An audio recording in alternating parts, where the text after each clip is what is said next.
শিক্ষা নারী পুরুষ উভয়ের জরুরি।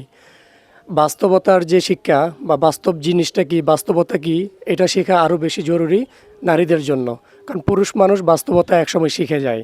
সে ইনকাম করতে গিয়ে বা সবার সাথে মিশতে গিয়ে, চলতে গিয়ে, বা দেশের অর্থনীতি, আয় ব্যয়, বাজার, মার্কেট করা বলেন, যাই বলেন, সংসার চালানো, এগুলো করতে গিয়ে একসময় পুরুষ মানুষ বাস্তবতাটা শিখে যায় বা টাকা পয়সা বুঝে যায়। কিন্তু নারীটা এটা থেকে অনেক পিছায়া। কারণ একটা নারীর জন্মর পর থেকে দেখা যাচ্ছে যে তার সংগ্রাম করা বা তার পরিশ্রম করা এগুলা খুব কম কিছু কিছু নারীর ক্ষেত্রে হয়ে থাকে। কিন্তু বেশিরভাগ মেয়ে বা নারী বলেন, তাদের ওই বিষয়গুলো সম্পর্কে তাদের ধারণা থাকে না। যার ফলে দেখা যায় বিয়ের পরবর্তীতে বেশিরভাগ ফ্যামিলিতেই দেখা যায় যে মেয়ে মানুষ তার স্বামীর ইনকাম কি না কি, বাবা তার বাবার ইনকামটা কি, ওইগুলো ওরকম ভালোভাবে খেয়াল করে না বা বুঝে না। বাস্তবতা হলে তারা ওইটা বুঝতে চায় না বা ওইরকমভাবে তাদের মাথার মধ্যে আসে না বা তারা এটা শিখে নাই। যার ফলে দেখা যায় তার স্বামী বা তার বাবার কতটুকু ইনকাম ওইটা খেয়াল না করে অনেক কিছু আবদার করে বসে থাকে। তো দেখা যাচ্ছে যে বাবা তার কন্যাকে দেওয়ার জন্য আসলে পরিশ্রম করে হইলেও, নিজে কিছু না করে হইলেও মেয়েকে দেওয়ার চেষ্টা করে, বা স্বামীও চেষ্টা করে যে তার স্ত্রীকে কিছু দেওয়ার জন্য। কিন্তু আমার যে অভিজ্ঞতা বা বাস্তবতা সমাজ থেকে যে আমি দেখলাম বা শিখলাম, নারীদের যে এই যে বাস্তবিক শিক্ষাটা এটা খুবই কম। আর না, বাস্তবিক শিক্ষাটা আমি মনে করি নারীর জন্য অনেক জরুরি, বেশি জরুরি। কারণ বাস্তবিক শিক্ষাটা না থাকার কারণে দেখা যাচ্ছে যে মেয়েরা বেশিরভাগই ভুলভাল সিদ্ধান্ত নিয়ে নেয়। দেখা যায় যে অনেক সময় স্বামীর সংসার ছেড়ে অন্যের কাছে চলে যায় বা অনেকে ফাঁদে পড়ে যায়।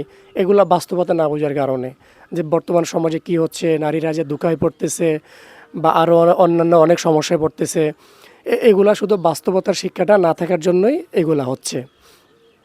আমি যে বিষয়টা উল্লেখ করতে যাচ্ছি এটা হলো যে এই যে ইনকাম বা স্বামীর ইনকাম, বাবার ইনকাম, এগুলা না না জানার কারণে, না বুঝার কারণে দেখা যাচ্ছে যে এই স্বামী আজীবন কষ্ট করে যাচ্ছে বা পরিশ্রম করে হলেও অনেক টাকা স্ত্রীর শখ আহ্লাদের উপরে চলে যাচ্ছে বা তার আবদার মিটাইতে গিয়ে চলে যাচ্ছে।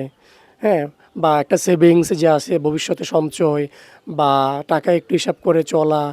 হ্যাঁ, বেশি টাকা থাকলে আপনি বেশি খরচ করবেন, এটা অন্য হিসাব। কিন্তু আপনার স্বামীর বা আপনার বাবার ইনকামটা যদি কম হয়, তাহলে আপনি ওইভাবেই চলা লাগবে। আপনার বাস্তবতাটা বুঝতে হবে। বাস্তবতা বা এই বিষয়গুলা শিক্ষাটা আমি মনে করি মেয়েদের ক্ষেত্রে জরুরি।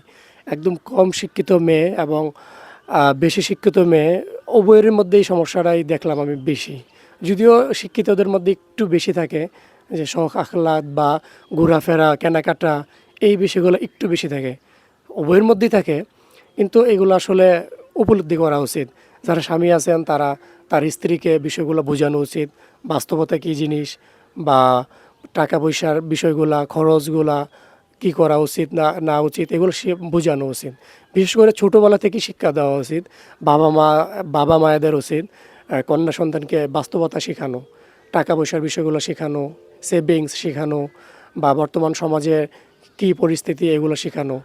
এগুলো যদি সে ছোটোবেলায় শিক্ষা পায়, তা দেখা যাচ্ছে যে তার বিপদে চলে যাওয়ার বা তার অপচয় করার বা আরও বিভিন্ন সমস্যা আছে, এই সমস্যাগুলো থেকে সে মুক্তি পাবে।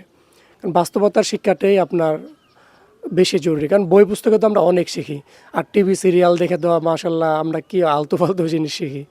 টিভিতে যা যা শেখানো হয় বা দেখানো হয় এগুলো কি বাস্তব? এগুলো বেশিরভাগই অবাস্তব জিনিস। হয়তো আপনাকে এন্টারটেইন করার জন্য বা বা দেখা গেছে ইউটিউবে বা ফেসবুকে বর্তমানে বেশি ভিউজ পাওয়ার জন্য অনেকে অনেক কিছু শো অফ করতেছে, অনেক কিছু দেখাচ্ছে। কিন্তু এগুলো তো আর বাস্তবতার সাথে মিল নাই। আপনি নিজেই চিন্তা করে দেখেন যে টিভি সিনেমায় যা দেখানো হয় এগুলো কি বাস্তবতার কোনো মিল আছে? কোনো নাই। তো অল্প অল্প কিছু আছে, অল্প, খুবই অল্প। সো আমি সর্বোপরি এটাই বলতে চাচ্ছিলাম যে বাস্তবতা শেখান নারীকে, পুরুষকেও শেখান। আসলে পুরুষ একসময় বাস্তবতা শেখা যায়, কিছু কিছু পুরুষ আছে শিখে না, হয়তো তাদের মধ্যে যারা বেশি টাকাওয়ালা বা ধনির দুলাল, হয়তো তাদের দরকার হয় না। কিন্তু মধ্যবিত্ত বলেন বা যাই বলেন, সকল পুরুষ এবং নারীদেরই বাস্তবতাটা শিক্ষা উচিত, কিন্তু বিশেষ করে নারীদের বাস্তবতাটা শিক্ষা দেওয়া উচিত। তো সবাই ভালো থাকবেন, আমার জন্য দোয়া করবেন। আসসালামু আলাইকুম।